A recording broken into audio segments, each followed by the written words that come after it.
Olá, pessoal, mais um podcast Cátedra Social aqui da Unifunvic TV RVC, canal 8. É com muita alegria que eu recebo aqui o nosso mestre, pastor, amigo, pastor Robson René, da Primeira Igreja Batista de Moreira César, aqui na cidade maravilhosa, a Princesa do Vale, Pindamonhangaba. E é um carinho muito grande receber aqui conosco. Tem uma família linda e abençoada, um casal de filhos, uma esposa que é uma professora com certeza bem conceituada em nossa cidade. Professor, pastor, mestre Robson. O nosso tema hoje do nosso Cátedra Social sempre será a questão do voluntariado, do servir ao próximo. Vivemos hoje em um mundo onde os valores são invertidos, onde as coisas são mais importantes do que pessoas. E aí eu estou aqui em frente a um pastor e eu gostaria que essa nossa conversa ficasse também com um gostinho, não, mas um fundamento teológico. Servir, ser servo, o voluntariado, na teologia, você colocar para os seus membros, as suas ovelhas, né? Os seus liderados, como que você passa essa mensagem para eles? Como que criança, adolescentes, jovens, os idosos, 50 a mais, 60 a mais, 80 a mais, porque o servir ele é constantemente, é contínuo, né? O nosso mestre, o mestre dos mestres, Jesus, ele é um exemplo maior de serviço, né? Eu gostaria que você discorresse aí para a nossa academia, né? Para os nossos alunos e para a população toda de Pindamonhangaba, do Vale, desse Brasil aí, aonde chegar esse podcast. Professora Simone, que alegria, muito obrigado pelo convite, estou muito honrado voltar ao ambiente da Unifunvic e poder ter agora testemunhas das nossas conversas, que são sempre tão enriquecedoras. Te agradeço muito pela simpatia e pela oportunidade concedida. A pergunta, na verdade, ela vem trazer para nós até um despertar de algo que os nossos dias têm feito morrer um pouco. Nossos dias têm sido dias de esfriamento dos relacionamentos. Se a gente quiser usar um termo bíblico, o amor de muitos esfriando, e nós somos testemunhas disso nessa nova estrutura de sociedade, onde as pessoas na mesma casa podem se sentir sozinhas, onde uma nova geração se isola nos quartos. A gente tem muita tecnologia que facilita a vida, ao mesmo tempo que pode gelar um pouco o coração, e a gente tem esse desafio. A igreja está na sociedade e ela acaba reproduzindo o que se observa na sociedade. A vida corrida, muitos afazeres, o individualismo ele vem bem disfarçado, o egoísmo bem disfarçado, o narcisismo pode receber nomes bonitos. Então, no ambiente da igreja, nós não estamos na espiritosfera, temos os mesmos desafios e precisamos do mesmo despertar que a professora traz aqui para a academia com tanta beleza, com tanta singeleza, para despertar os alunos também disso que nos faz mais humanos. Para a sua pergunta, o que eu faço na minha comunidade é realmente lançar luz sobre aquilo que nos faz humanos, o que faz com que a gente seja do jeito que o homem deve ser. Quando o homem rompeu com o seu Criador, ele ficou mais individualista, ele transferiu a culpa, né? Já na primeira investigação, cadê Adão? Onde é que você está? Não, eu estou escondido aqui. Mas por que você não me obedeceu? É que a mulher que você me deu. E nessa cadeia de transmissão de culpas, né, a gente vai se distanciando um pouco, criando inimizades. E em Cristo Jesus, em 2 Coríntios 5,17, traz o ministério da reconciliação. Então, nós que ficamos inimigos entre nós mesmos, inimigos de si próprio, da consciência que se escondeu, inimigos da natureza, que agora os espinhos furam os pés, inimigos de Deus, que precisa se esconder, como eu acabei de citar, agora, através de Cristo, vamos nos tornar amigos de novo, próximos de novo, desejantes do bem novamente. Esse processo de humanização, ele se concretiza através de Jesus, que deixou muito claro que ele não veio para ser servido, mas para servir. E um discípulo de Jesus é um imitador, alguém que acha a razão da sua vida em servir o próximo e com esse gesto se realiza. Isso a gente busca experimentar e isso cria uma situação bastante inusitada, que é aquele que está oferecendo sair mais enriquecido do que quem recebe, por conta da experiência, da troca, desse aprendizado que a vida nos traz. Sim, pastor, eu vejo e já tive a infelicidade de ouvir alguns depoimentos, algumas falas de lideranças que tiveram que discutir, tiveram que ir para um tribunal porque as suas ovelhas, né, os seus parceiros, os seus colaboradores ali da igreja, se acharam que estavam sendo usados. Ou seja, aquele liderado que é um professor numa EBD, numa escola bíblica, que é um professor, um líder de um departamento, seja ele de música, do marketing, do teatro, cultura. E eu ouvi alguns depoimentos que esse pastor, esse líder, essa pastora, foi cobrada esses honorários, né, esses serviços, e se depararam à frente ao Ministério do Trabalho. Na sua denominação, no seu caminhar, você já ouviu, você já viveu esse tipo dessa infelicidade? Eu digo como uma infelicidade. Você já viveu em seu meio alguma experiência como essa? Professora Simone, é difícil falar sem conhecer o caso concreto. Em 1978, coincidentemente no mês de maio, um grupo se deslocou dos Estados Unidos para a Guiana e seguindo um líder, eu me refiro a Jim Jones, e aquelas pessoas naquela experiência acabaram atentando contra a própria vida por ouvir um líder que começou com uma pequena exploração, começou separando um grupo para trabalhar para si, e esses favores foram se ampliando e foram usados para criar uma estrutura primeiro e depois para o crescimento, enriquecimento patrimonial. Então, a gente fala com tristeza que este caso que resultou numa tragédia para 900 vidas, ele se repete em muitas comunidades em proporção menor, de líderes que realmente estão criando um reino para si. Pastores legítimos, eles estão a serviço do Supremo Pastor, que é Jesus. Eles são facilitadores e eles não exploram as pessoas. Então, é difícil citar sem conhecer o caso concreto, mas a gente tem uma legislação.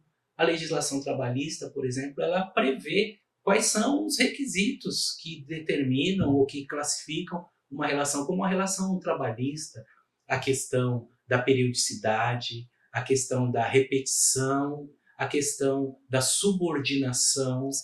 Então, é possível, e aí só o legislador poderá dizer, né, só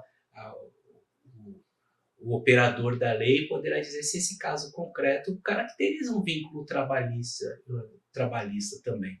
Alguns casos, cabe ao líder local, bem intencionado, gerar um documento de voluntariado, que também é um expediente, afinal de contas as duas partes devem se proteger. Eu não tenho uma experiência negativa com isso, mas os nossos voluntários realmente têm toda a flexibilidade e o serviço deve ser uma devolução, o serviço deve ser uma consequência, uma expressão exterior daquilo que acontece anteriormente. Tenho recebido tanta coisa que eu quero devolver um pouco para a comunidade. Eu tenho tido experiências na vida que eu quero que outras pessoas conheçam essa experiência. Eu cheguei a um patamar de alegria, nasci de novo e as coisas têm fluído para mim que eu preciso transbordar. Esse é o ideal. Não por obrigação, não de maneira que se faça gemendo, porque o livro de Hebreus, capítulo 13, diz que se fizer gemendo não é útil, tem que ser feito com alegria. Sim, e essa sua fala me faz lembrar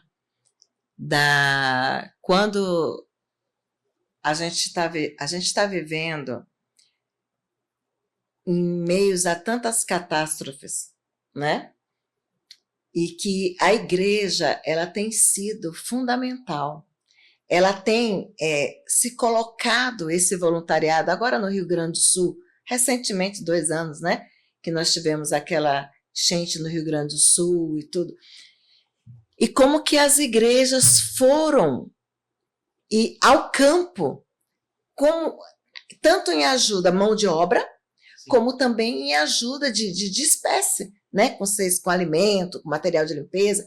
Isso é um voluntariado, concorda? Isso é você sair de 4 paredes, dos muros também, e ir ajudar aquele próximo que não são os da família, não são os domésticos da fé, concorda? Sim. Então, isso é uma demonstração que a igreja trabalha essa questão do voluntariado.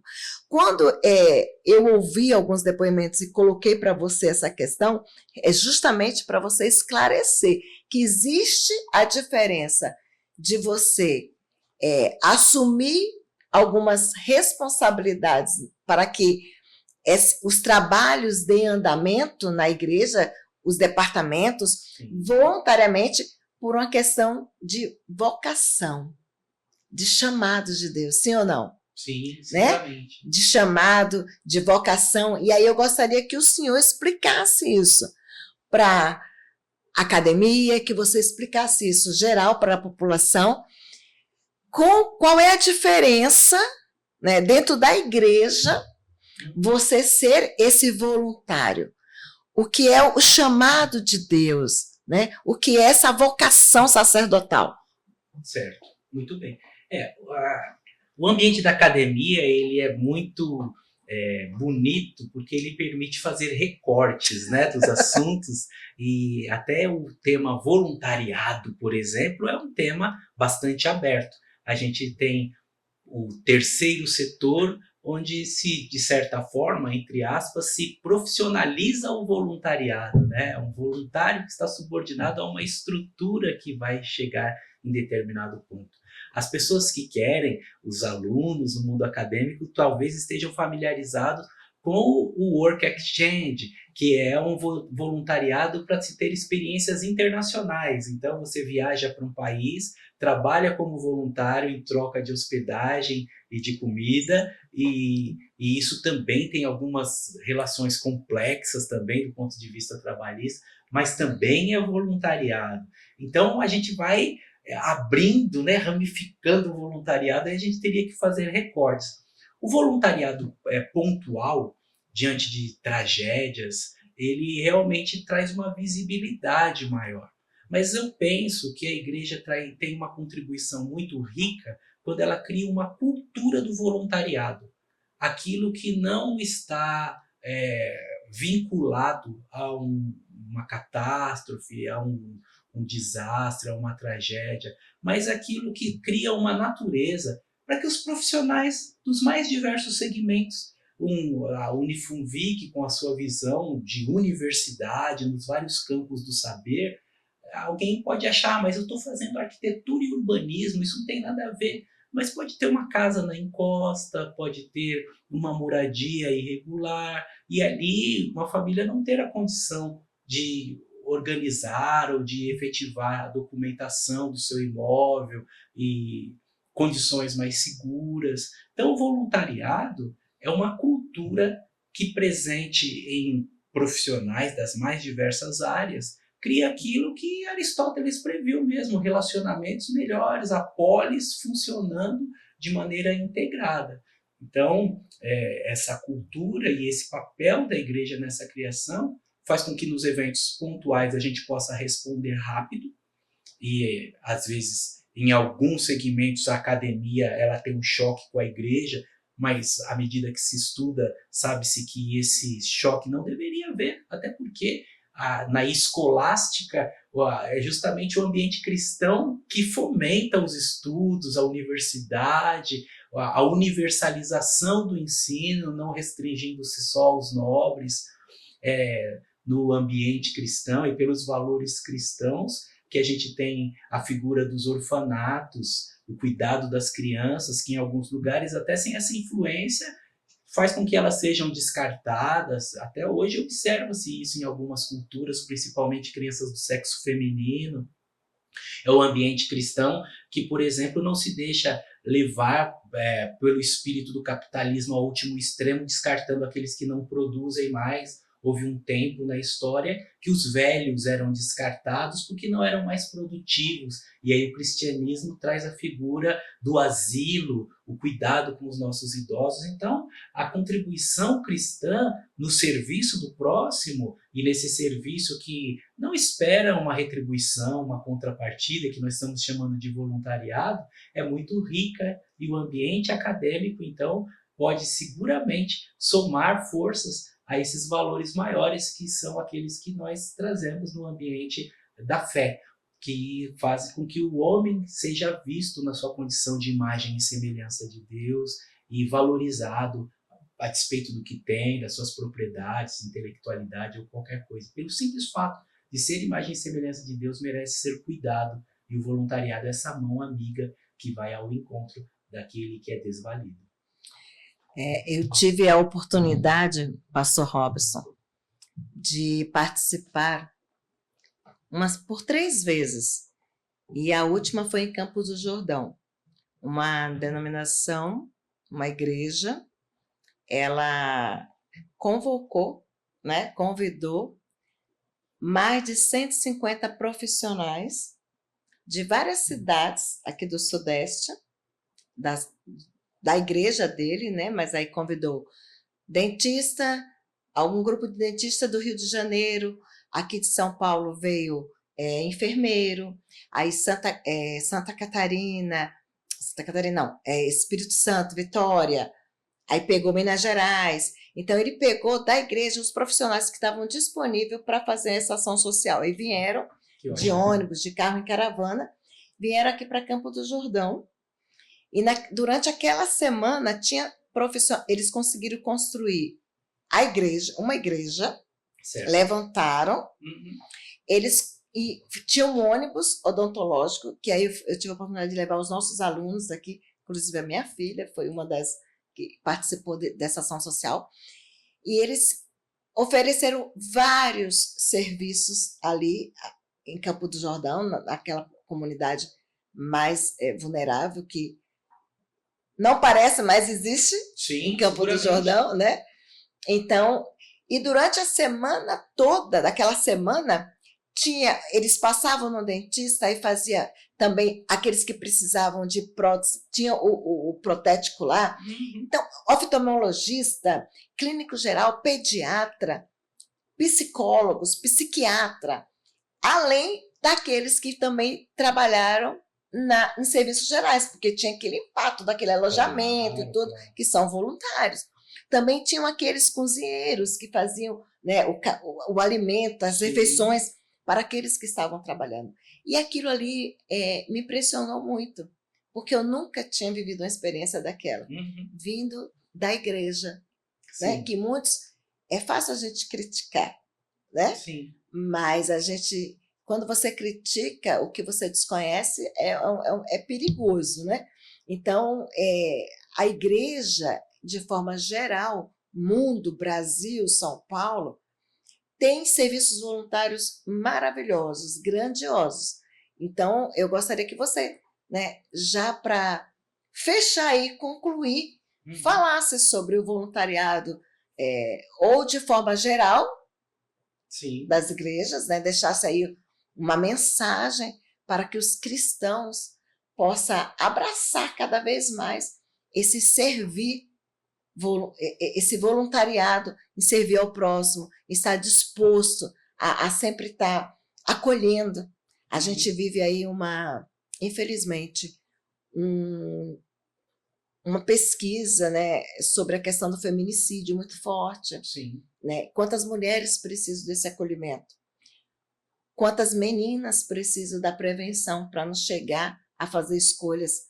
E mesmo quando escolhe, né, faz uma escolha certa, acaba, sei lá, no meio do caminho acontecendo situações. Sim. Você vê várias, nós estamos no mês aí de maio, né? Maio laranja, essa questão do abuso, o abuso e exploração sexual de criança e adolescente. Você vê muitos dependentes químicos, muitos jovens aí. Você vê o índice da depressão muito grande entre crianças, adolescentes. O índice grande do suicídio entre jovens, crianças e adolescentes. Então, idosos também, sim, né? Então, para que a igreja, deixa a sua mensagem para que a igreja se mobilize. Quantos profissionais nós temos nas nossas igrejas que pode estar ajudando gratuitamente, naquele horário, né? Que ele possa disponibilizar 1 hora, 2 horas, para ser alguém na vida de alguém. Claro, claro. O olhar é muito sensível e traz para nós a oportunidade de falar sobre 2 frentes. Então, a primeira frente é essa visível. Seguramente, as diversas denominações têm a sua expressão, têm a sua manifestação, têm a sua maneira organizacional de diminuir a dor deste mundo, diminuir significativamente as consequências desse mundo mau. O chamado de Jesus é para que nós fôssemos sal da terra e luz do mundo, ou seja, diminuir a podridão, que era a função do sal nos dias de Jesus, e iluminar aquilo que estava obscuro, aquilo que estava de maneira inadequada. Então, nesse sentido, professora Simone, a gente tem questões que têm visibilidade. Eu reconheço o trabalho de muitas denominações, mas sou incompetente para falar sobre elas porque não conheço a fundo, não posso exemplificar. Mas sou um pastor batista. E como pastor batista, a gente tem algumas... São referências. Não chamaria de referência, no mas país. Temos seguramente atividades relevantes, de destaque, sim, por conta da nossa junta de missões, sim, que tem algumas carretas missionárias que servem como consultório. Então, a estrutura da carreta é um consultório ambulante para o atendimento. Temos barco também, que atende os ribeirinhos. Então, esse é o braço visível da ação social. E ele tem o seu valor. Seguramente ele tem o seu valor. Mas eu penso, e já lembrando da ilustração de Jesus, do grãozinho de mostarda, do reino de Deus ser como um grão de mostarda, menor de todas as sementes, mas que dá uma árvore frondosa. Eu acredito muito, professora Simone, e aqui eu quero convidar os alunos, desafiar a esse nível de realização pessoal, do voluntário silencioso, da sua atitude que visita aquele seu vizinho que é idoso e que de repente precisa, quem sabe, alguém num quadro depressivo, só precisa de uma conversa, e sim, nós temos alunos de psicologia, a gente precisa despertar uma nova geração para que nós nos realizamos através do outro, e aí os alunos de pedagogia, por exemplo, podem ser fundamentais nesse desenvolvimento dos aspectos humanos, sim, na redescoberta realmente da nossa essência. Tem um autor que eu gosto muito, chamado Viktor Frankl, que sobreviveu ao campo de concentração nazista e sobrevivendo ao campo de concentração, ele conseguiu fortalecer a tese que ele tinha antes de ser um prisioneiro ali daquele campo. E a tese dele aponta para o sentido da vida. E as pessoas que tinham um sentido na vida, elas conseguiam sobreviver melhor. Elas conseguiam achar uma razão para continuar, para seguir em frente. E o sentido da nossa vida está em servir ao próximo. Seguramente muitas pessoas conseguem reverter isso e nesse programa tão maravilhoso, na cátedra que entrevistará pessoas aqui de várias ciências, haverá uma conversa com profissionais do ramo da psicologia e da psiquiatria que testemunharão sobre pessoas que estavam em quadro depressivo e saíram desse quadro o dia que foram visitar alguém no hospital, o dia que ajudaram outra pessoa. Então esse valor cristão, ele é enriquecedor, ele é muito precioso e ele deve ser exercitado por todos nós. A nossa realização, ela passa pelo outro. Nós temos aquela pirâmide de Maslow, né? Os níveis de realização que a pessoa chega num nível que já não é mais a questão material que nos realiza. São trocas, são possibilidades de ser relevante na vida de alguém, de ser significativo. Então, esse braço social que é iluminado pelo cristianismo e motivado, insisto em dizer, pelo nosso mestre, porque não vem de nós mesmos. Nós temos um modelo a seguir e, seguindo esse modelo, encontramos vida plena e vida abundante. Meu incentivo é para que cada aluno encontre a sua função social e nela a sua realização profissional. É assim que a gente faz da nossa profissão, do nosso trabalho, algo que não é trabalho, é um prazer. É isso aí. Olha, que podcast. Fica ligado aí que você vai também assistir aí alguns vídeos aí dessa ação social, desses projetos que a Igreja Batista no Brasil faz. E eu quero agradecer também, porque aqui a Igreja Batista de Moreira César, a primeira Igreja Batista de Moreira César, também realiza grandes ações aqui, de impacto, grandes e pequenas ações aqui, que traz um impacto muito grande. Como disse Jesus, né? Ele não veio para servir. Ele não veio para ser servido, para servir, né? E também eu trago uma fala de Cora Coralina, que eu gosto muito, que o importante é você tocar na vida de alguém, tocar o coração de alguém. Eu gosto muito dessa reflexão da Cora Coralina. E eu quero agradecer aí. Olha, você que está aí, sentadinho em casa, levanta. Levanta, você que está só no seu consultório, o aluno da faculdade, o professor, enfim, qualquer profissional. Experimenta a doar pelo menos 1 hora, 2 horas da sua semana para servir alguém que não tenha condições de pagar por aquele serviço, em qualquer área da sua vida. E finalizando esse programa, a minha sogra, a irmã Maria Tomé, sabe o que ela servia? Uma mulher que não tinha estudo, não tinha nada, mas ela tinha esse prazer de servir. E quando as mulheres da igreja tinham neném, ela se colocava à disposição para lavar a roupa, para cuidar daquela casa, para fazer a alimentação, para deixar tudo pronto para que aquela mãe que acabou de ter neném, às vezes não tinha condições de ter uma pessoa para ajudar, nem a própria mãe não estava por perto, não tinha aquela rede de apoio, e ela se colocava à disposição ali por 1 mês, até que aquela mãe tivesse condições de sair daquele resguardo. Então são coisas tão simples, que faz toda a diferença. Então, seja você psicólogo, seja você dentista, seja você engenheiro, que você possa se colocar à disposição com a sua profissão. Afinal de contas, Deus te deu esse talento. Você correu atrás também, mas Deus te deu esse talento, né, não, professor? Cátedra Social volta logo mais. TV RVC Canal 8. Assista e acompanhe a gente pelas redes sociais.